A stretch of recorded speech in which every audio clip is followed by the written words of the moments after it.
Merry meet everyone, this is Balance Switch. Welcome to my channel. So this is going to be a rant, and it's about commercialization in Wicca, and this was based on a thread starter on one of the Facebook groups that I'm a part of. Okay, so a couple of days ago I was on Facebook. I'm on Facebook actually every day. I'm not addicted to Facebook, I just like to hear what people have to say, and sometimes after a point I just want to turn my phone off because I don't want to receive any more comments, and then generally they pop up randomly like they did this morning. So there was a guy that was on there that said that I'm very new to Wicca and I want to set up an altar. What do I need for an altar? And immediately this one guy gets on and says, well, you need a representation of the god and goddess, you need images of the god and of your chosen god and goddess, you need a wand, you need an athame, you need something to burn it with, you need a representation of the four elements, yada, yada, yada. Okay, let's stop there, little people. This is called commercialization. This is, you are telling someone they must have this, and just like with a certain object, long time ago, if you don't buy this, you can't or you can't be, a witch or a Wiccan or whatever. And I said, hold on here.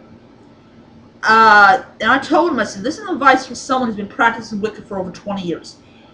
You do not need anything to practice this craft. For example, there's a lot of witches out there. Hold on.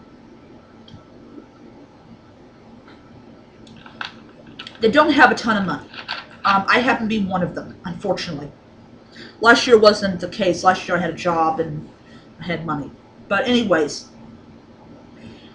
so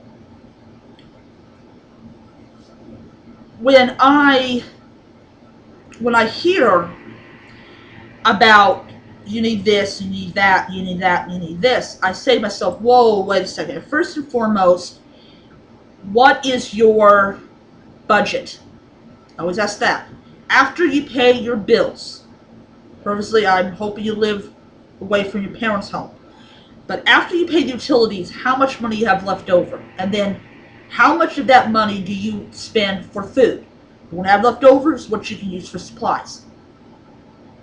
My advice to stop this dreadful curse of commercialization is to always check out books from the library, and you need to read the books.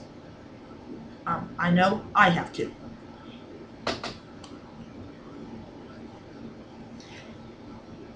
When someone says they've been in Wicca for a week and they ask about altars, I always ask the following questions. Have you read any books on Wicca? Do you have a book of shadows? Even if it's a 3-ring bind, a spiral notebook from Walgreens. He actually said he hadn't read any books on Wicca, or he didn't have a book of shadows.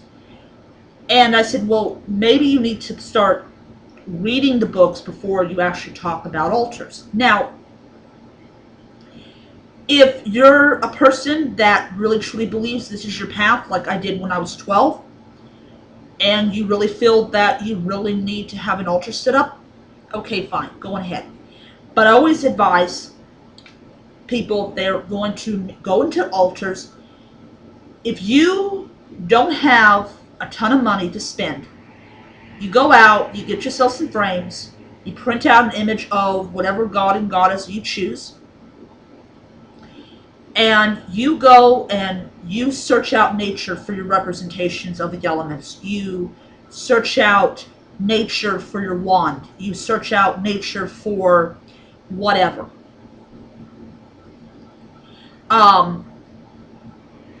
If you don't have an athame, you can go into the kitchen and get a butter knife and use that as an athame.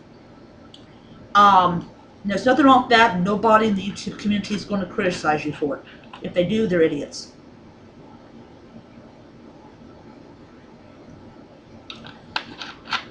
So I gave him that advice. I gave him that advice, and I'm really hoping that he, understands where I was coming from on that.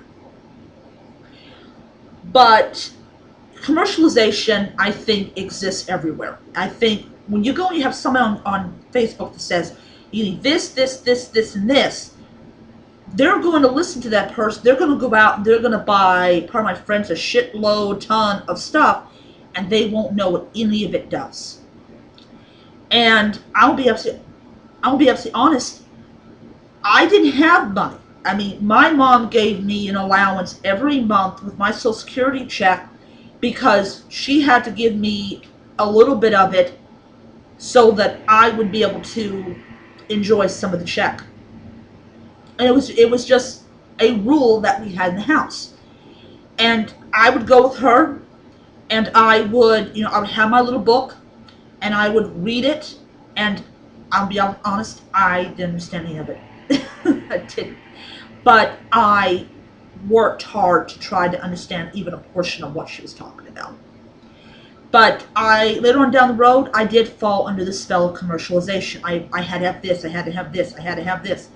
I had a beautiful chalice that I bought 2.5 years ago that I don't have anymore because I just didn't have the room in my bag for it. So, yeah. So I'm going to end it here. I hope that this video helps somebody out. And until next time, blessed be.